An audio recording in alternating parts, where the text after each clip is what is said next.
গিন্নি, আরে ও গিন্নি, আমি যাচ্ছি, ফিরতে বিকেল হবে। সে কি গো, তুমি আবার কোথায় যাচ্ছ?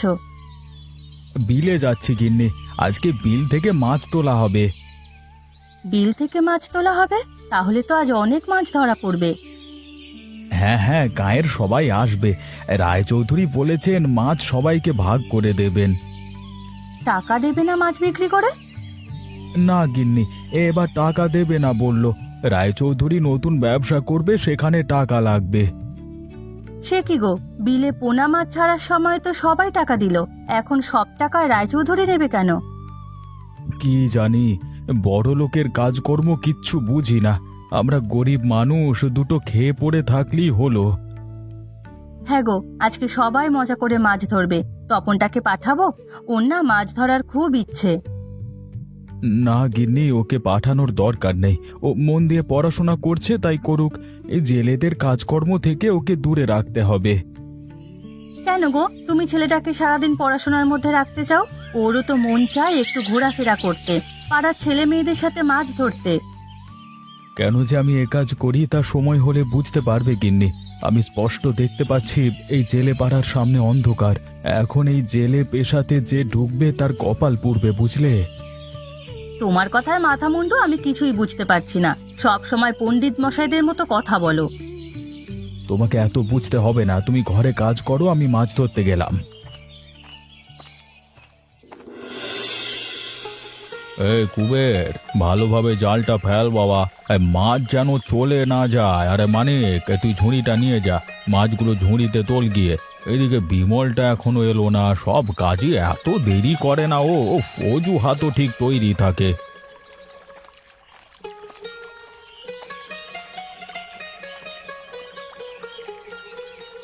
আমি চলে এসেছি চৌধুরী মশাই, জালটা সেলাই করছিলাম, সেজন্য দেরি হয়ে গেল।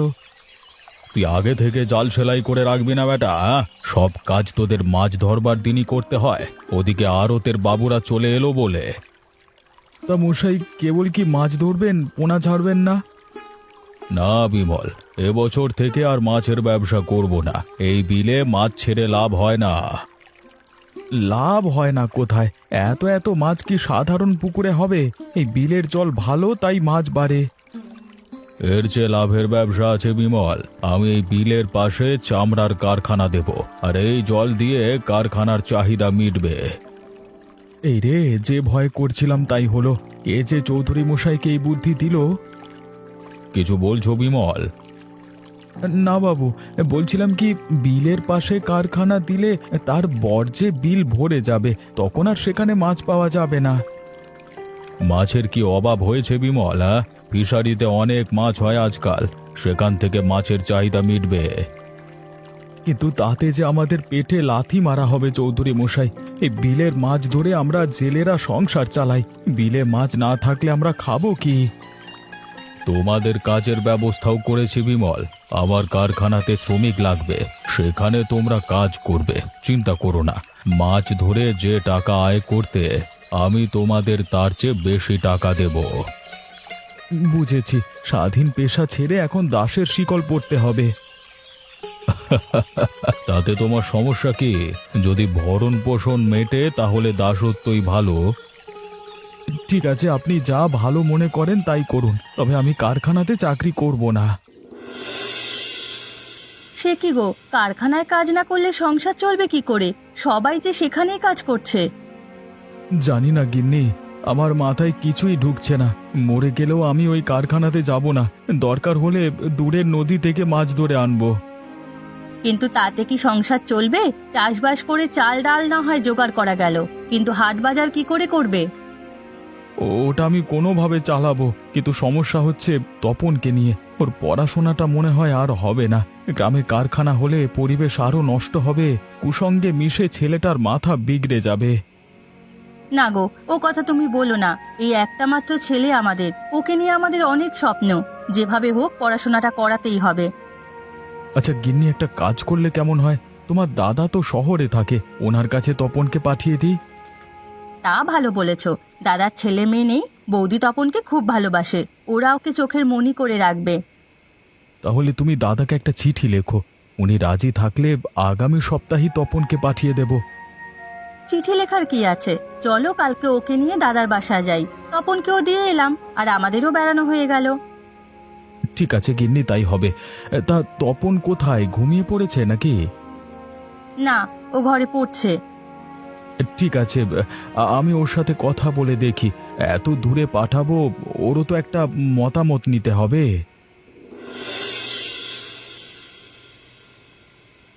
মানিক, আরে ও মানিক, কোথায় আছিস? দেখে যা তো।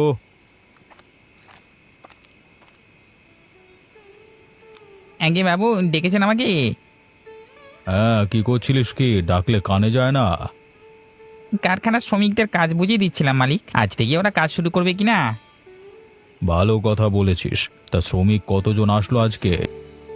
আগে 530 জন। আরে বাপরে, এত মানুষের বেতন দিয়ে কুলাতে পারবো? পারবেন কর্তা, পারবেন। হ্যাঁ, কারখানা যেভাবে চলছে সামনে মাসে অনেক বিক্রি হবে। তাহলে লাভ হবে অনেক, কি বলিস? আর গায়ের সবাই কি কারখানায় এসেছে? এই সবাই এসেছে, কেবল বিমলের পরিবার ছাড়া। ও হ্যাঁ, ও সেদিনই আমাকে বলল কারখানায় কাজ করবে না। শালার জিদ অনেক বেশি, কথায় কথায় গোঁ ধরে বসে। এই গো কয়দিন থাকে তাই দেখব। দুদিন পর যখন পেটে টান পড়বে তখনই সুরসুর করে কাজে আসবে। হ্যাঁ, টান এক্ষুনি পড়েছে, তাই তো ছেলেকে শ্বশুর বাড়িতে রাখতে গেছে। তাই বলো, ছেলেকে নাকি পড়াশোনা করিয়ে বড় চাকরিজীবী বানাবে। আমিও দেখতে চাই কি এমন লাট সাহেব হয় ও। দেখবেন চৌধুরী মশাই, দেখবেন কদিনে পূর্ণিমা আর কদিনে অমাবস্যা হয় ঘরের দৌড় থেকেই দেখতে পারবেন। এই মানিক সব দেখিয়ে ছাড়বে। বড্ড কথা শিখেছিস তুই। হ্যাঁ, যা এবার যা, আমার জন্য এক কাপ চা নিয়ে আয়। খেয়ে আবার কারখানায় যেতে হবে।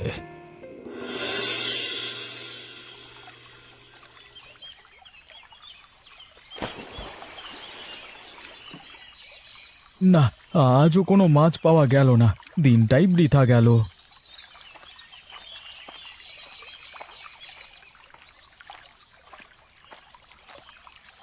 দাদা, কি করছো কি ওখানে? মাছ ধরছি রে কুবের। তা তোদের ছুটি হলো এখন নাকি? হ্যাঁ, কিন্তু এই কালো জলে কি মাছ পাবে? ওখানে তো জীবাণু ছাড়া কিছু নেই। তাই তো দেখছি রে, আজকে সারাদিন জাল ফেলে একটা মাছও ধরতে পারলাম না। ওসব জালের কাজ রাখো দাদা, আরে ওদি আর পোষাবে না। বাঁচতে চাও তো আমাদের সাথে কাজে এসো, খেয়ে পড়ে 2 টাকা জমা করতে পারবে। না না কুবের, ওই কারখানাতে আমি যাব না। গেলে 10 বছর আগেই যেতে পারতাম। 10 বছরে জগৎ পাল্টে গেছে বিমলদা। এখন চাষাভুষো সবাই কারখানাতে কাজে যাচ্ছে। তুমি যদি আগের পেশাতেই থাকো তবে না খেয়ে মরতে হবে। এই জগতে না খেয়ে কেউ থাকে না কুবের। বিধাতা কোনো না কোনোভাবে খাদ্যের যোগান দেবেই। তোমার এই দার্শনিক কথাগুলো শুনলে পেটে ভাত জুটবে না। আমি যাই, হাতে অনেক কাজ বাকি। কেউ আমার কথা শোনেনি, সবাই কেবল নিজের কাজে ব্যস্ত। তপনকে এসব বলতে পারতাম, কিন্তু বাছা আমার অনেকটা দূরে থাকে। কবে যে ও পড়াশোনা শেষ করে একটা ভালো চাকরি করবে। বাবা, ও বাবা, তুমি এখানে? এদিকে আমি সারা গা চষে ফেলেছি। কি রে ইন্দু, কি হয়েছে? দাদা চিঠি এসেছে বাবা, এই নাও। তপন চিঠি দিয়েছে, দেখি তো। কি লিখেছে দাদা? ও বাড়িতে আসছে? বাড়িতে আসছে কেন বাবা? পড়াশোনা শেষ নাকি? কি জানি, তোর মাকে গিয়ে বল খাবারের আয়োজন করতে। কালকে সকালেই ও আসবে। ঠিক আছে বাবা, আমি এক্ষুনি যাচ্ছি। আর তুমি কখন ফিরবে? আর কয়েকবার জাল ফেলে দেখি, একটা মাছ উঠলেই ফিরে আসবো। মানিক, আজকের হিসেবটা দাও তো আমাকে। আগে বাবু, খাতাতে সব তুলে রাখা হয়েছে। এই কতজন কাজে এসেছিল, কত টন জিনিস বিক্রি হয়েছে, সব লিখে রেখেছি। বেশ বেশ, তুই থাকাতে আমার অনেক উপকার হয়েছে মানিক। তোর সাহায্য ছাড়া এত বড় ব্যবসা সামলাতে পারতাম না তো। আপনি আমাকে অনেক সাহায্য করেছেন চৌধুরী মশাই। যার নুন খেয়েছি তার কাজ আমি আজীবন করে যাব। হ্যাঁ, তোর মতো কর্মচারী পাওয়া সত্যি ভাগ্যের বিষয়। এই 10 বছরে আমার ব্যবসার এত উন্নতি তোর জন্যই হয়েছে। বড় কথা, তুই আমাকে সেদিন বুদ্ধি দিয়েছিলিস 3 প্রহরের বিলে কারখানা দিতে। আজকে আমার কারখানা ফুলে ফেপে উঠছে, আর 3 প্রহরের বিল পরিণত হয়েছে কালো বিলে।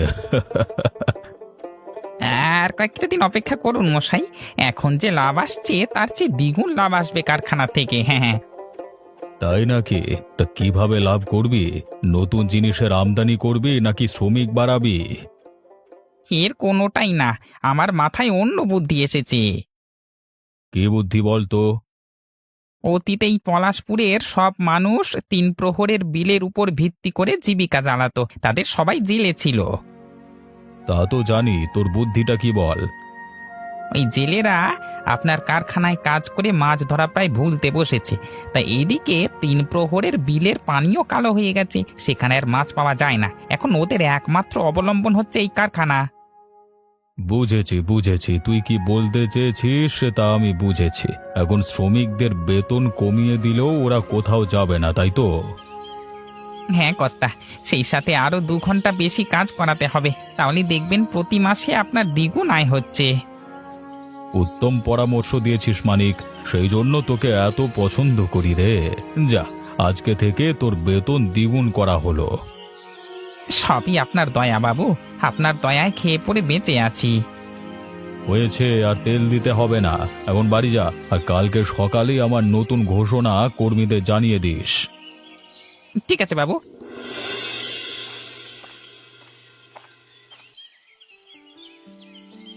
কি খবর সবার, কাজ কেমন চলছে? আগে দাদা, ভালোই কাজ হচ্ছে। সবাই এসেছে কুবের, কেউ বাকি রয়নি তো? না দাদা, সবাই এসেছে। তাহলে শোনো সবাই, রায়চৌধুরী একটি ঘোষণা দিয়েছেন। কি ঘোষণা কাকু? আমাদের টাকা বাড়িয়ে দেবে? আলো ছুরি, আগে শোন না, এত অল্পেতেই 8খানা হয়ে যাস নে। শোনো শোনো সবাই শোনো, এখন কারখানাতে কাজের খুব চাপ, তাই তোমাদের 2 ঘন্টার বেশি কাজ করতে হবে। সে কি, 2 ঘন্টা বেশি কাজ করলে সংসার চলবে কি করে?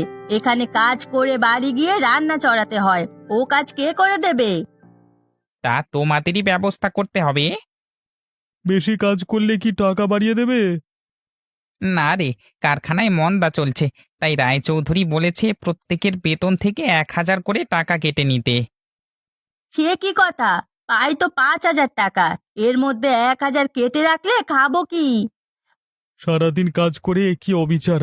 4000 টাকা দিয়ে কি মানুষ বাঁচে? মাছ ধরেও তো এর থেকে বেশি টাকা আসতো। তুমি তাই কর না, তোদের মানা কে করেছে? সে কাজ করার কি আর উপায় আছে? বিলের জল তো কালো করে ফেলেছো বিষাক্ত বর্জ্য দিয়ে, ওখানে কি মাছ বাঁচে? তাছাড়া জাল ফেলে যে মাছ ধরবো সেই উপায় নেই। কারখানায় কাজ করে সব ভুলে গেছি। বুঝলি এবার, তোদের অন্য কোথাও যাওয়ার জায়গা নেই। যদি বাঁচতে চাস তো এখানে কাজ কর, না হলে না খেয়ে মরতে হবে।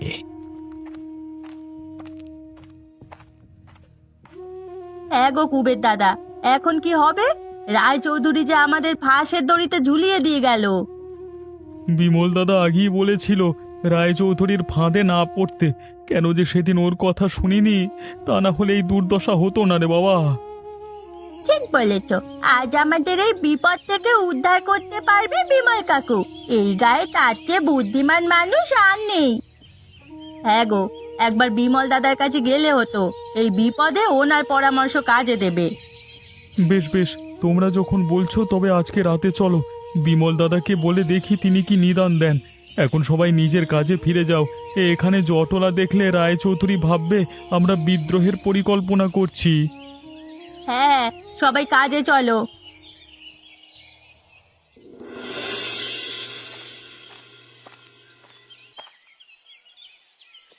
গিন্নি, আরে ও গিন্নি, তোমার রান্না বান্না হলো?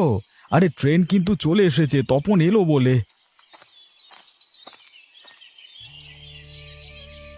আমার কাজ প্রায় শেষ, ছেলে এলেই খেতে দেব। তা কি কি রান্না করেছো গিন্নি? কবুতরের মাংস, কই মাছের ঝোল, ডিমের কোরমা, কলাইয়ের ডাল, ছোট মাছের চচ্চড়ি আর পায়েস। আরে রাজভোজ করলে নাকি গিন্নি? এত খাবার খাবে কে?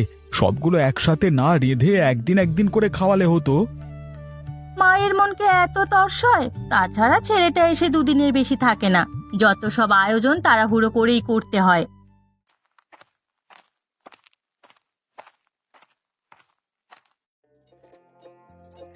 মা, ও মা, দেখো কে এসেছে। সে কি, তপন এসেছিস? আমরা তোর অপেক্ষায় করছিলাম। আমি এসে গেছি মা, এবার অনেক দিন থাকবো। আয় বাবা, আয় আয় আয়, এখন আর তোকে দেখতে যেতে পারি না, তুই এসে ভালোই করেছিস। ও মা, দাদাকে খাওয়াবে না? হ্যাঁ, ভাত তরকারি সব রেঁধে রেখেছি, হাত মুখ ধুয়ে তোরা খেতে আয়। হ্যাঁ মা, তাড়াতাড়ি কিছু খেতে দাও, খুব খিদে পেয়েছে। তাছাড়া খাবার শেষে আমাকে একটু 3 প্রহরের বিলে যেতে হবে। 3 প্রহরের বিল? ওই বিলের তো নাম পরিবর্তন হয়ে গেছে রে, এখন সবাই ওকে কালো জলের বিল বলে ডাকে, কিন্তু সেখানে কেন? আমার একটা চাকরি হয়েছে বাবা, তার কাজেই এসেছি। চাকরি হয়েছে? আমাদের তো কিছু জানাসনি। তোমাদের চমক দেবো বলে জানাইনি। তা চাকরিটা কিসের? ওটা সরকারি একটি প্রজেক্ট। মূল কাজ হলো দেশের বিলগুলোর প্রাণ ফিরিয়ে আনা, সেখানে আবার মাছ, জলজ উদ্ভিদ আর অতিথি পাখিদের বাসস্থান তৈরি করা। তা এখানে হবে না বাবা, এই বিলের যা অবস্থা, এখানে মাছ চাষ করা যাবে না। তাছাড়া বিলের পাশে রায়চৌধুরীর কারখানা, তিনি তোকে এই কাজ করতে দেবেন না। সেই উপায়ও আমার আছে বাবা, প্রয়োজনে আইনের সাহায্য নিতে হবে, কিন্তু আমি তা চাই না। গ্রামের মানুষ যদি এক থাকে তাহলে খুব সহজেই এই কালো বিলের জীববৈচিত্র্য ফিরিয়ে আনতে পারবো। সে নিয়ে তোর সাথে পরে কথা হবে, এখন ঘরে আয়, কিছু খেয়ে নে।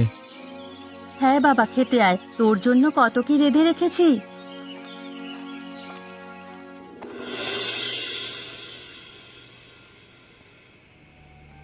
নে বাবা, পেট ভরে খা।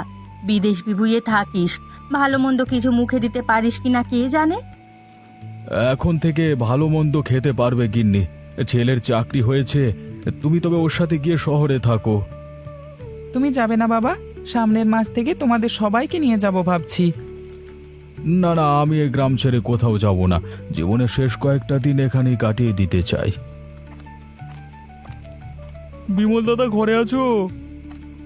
হ্যাঁ কুবের, হঠাৎ এত রাতে কোনো বিপদ আপদ হলো নাকি? বিপদ তো বটেই, আমরা গায়ের সবাই তোমার সাথে একটু পরামর্শ করতে এসেছি। বেশ বেশ, তোমরা বসো, আমি আসছি। কিসের জন্য এসেছে বাবা? কি জানি, গায়ের সবাই যখন এসেছে তখন নিশ্চয়ই বিল নিয়ে কিছু বলবে। হয়তো রায়চৌধুরী বিলটা ভরাট করে নতুন কারখানা নেবে। না বাবা, তা হতে দেওয়া যায় না। আজই ওদের বোঝাতে হবে, রায়চৌধুরীর কথা শুনলে ওরা সর্বশান্ত হয়ে যাবে। সর্বনাশ, কি বলবো বাবা, যা হওয়ার তা তো হয়েই গেছে। এখন রায়চৌধুরী আমাদের বিনে পয়সায় খাটাতে চাইছে। বিনে পয়সায়? সে কি কথা? হ্যাঁ দাদা, আজ রায়চৌধুরী বলেছে বেতন 1000 টাকা কমিয়ে দেবে, কাজও করতে হবে আগের চেয়ে বেশি। এই অল্প টাকা দিয়ে তো 15 দিনের খাবার জুটবে না। এতে আপনারা কোনো প্রতিবাদ করেননি? প্রতিবাদ করে কি হবে, আমাদের যে যাওয়ার জায়গা নেই, রায়চৌধুরী সব পথ বন্ধ করে রেখেছে। এখন না পারছি আগের পেশায় ফিরে যেতে, না পারছি এই গ্রাম ছেড়ে অন্য কোথাও যেতে। আপনারা ভয় পাবেন না, আমি আছি আপনাদের সাথে। যদি আমার কথা মতো কাজ করেন তবে আপনাদের ভাগ্য ফিরবে, হেসে খেলে বাকি জীবন পার করতে পারবেন।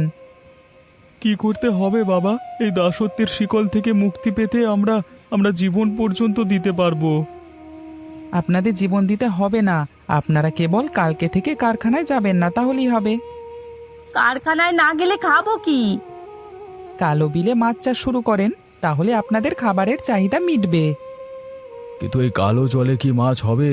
তাছাড়া রায়চৌধুরীর কারখানার বর্জ্য বিলের জলে পড়লে মাছ এমনিতেই মরে যাবে। সবাই যদি কাল থেকে রায়চৌধুরীর কারখানায় না যায় তবে সেখানকার চাকাও ঘুরবে না, তাতে 2 দিনের মধ্যে কারখানা বন্ধ হয়ে যাবে। এদিকে আমাদের বিলের জল পরিষ্কার করতে জলজ উদ্ভিদ বিলে ছাড়তে হবে, তাতে কয়েক মাসের মধ্যেই বিলের জল পরিষ্কার হয়ে যাবে। আর এর আগে আমরা কিছু পোনা মাছ ছেড়ে দেব, যেগুলো কালো জলেও বেঁচে থাকতে পারে। তোমার বুদ্ধিটা মন্দ নয়, কিন্তু এই কালো জলে বাঁচতে পারবে এমন কি মাছ আছে? দেশি এক প্রকার মাগুর মাছ আছে, যা কালো জলেও দিব্যি থাকতে পারে। ওই মাছ দিয়েই বিলের চাষ শুরু করা যাক। বুদ্ধিটা মন্দ বলনি, কিন্তু এই কয় মাস আমরা চলবো কি করে? আপনারা হাতের কাজ শিখুন, গায়ে গায়ে কুটির শিল্প থাকলে খাবারের অভাব হবে না। ঠিক বলেছো বাবা, আমরা কালকে থেকেই বিলে পোনা ছাড়তে শুরু করব। সেই সাথে কচুরি পানাও ছেড়ে দেব। আর মেয়েরা করবে কুটির শিল্পের কাজ। হ্যাঁ, তুমি আজ আমাদের বড় বাচ্চা বাঁচালে বাবা। তোমাকে পড়াশোনা করিয়ে বিমল দাদা ভুল করেনি। ঠিক বলেছ। আমার ছেলে পড়াশোনা করেছে বলেই আজকে গায়ের মানুষদের রক্ষা করতে পেরেছে, তাহলে সবাইকে রায়চৌধুরীর দাস হয়ে থাকতে হতো। এখন চলো সবাই রায়চৌধুরীর বাড়িতে যাব, তার সাথে আজই একটা ফায়সাল্লা করতে হবে। হ্যাঁ হ্যাঁ, সবাই চলো, সবাই চলো।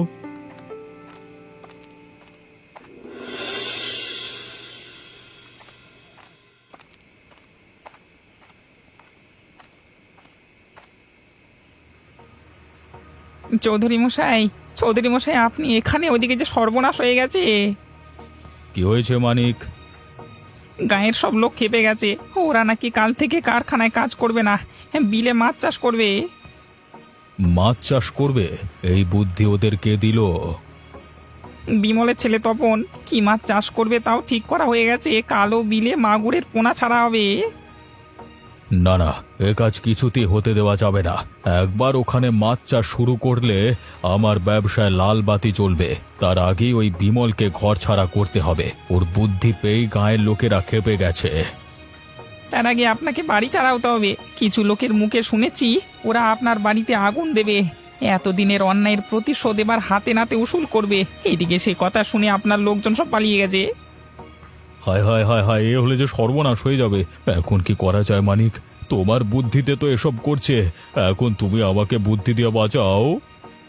হ্যাঁ, আমি বলছিলাম কি, আপনিও গায়ের লোকেদের সমর্থন করুন, তাদের সাথে মাছ চাষ করুন। ওদের সাথে মিশে গেলে এ যাত্রায় বাঁচতে পারবেন, তা না হলে আপনার কপালে শনি নাচছে। ঠিকই বলেছ মানিক, আবার টাকা পয়সা চাই না, মান সম্মান নিয়ে বাঁচতে চাই। বাড়িতে আগুন লাগলে থানা পুলিশ হবে, আর তখন আমার সব অবৈধ কাজের কথা পুলিশ জেনে যাবে।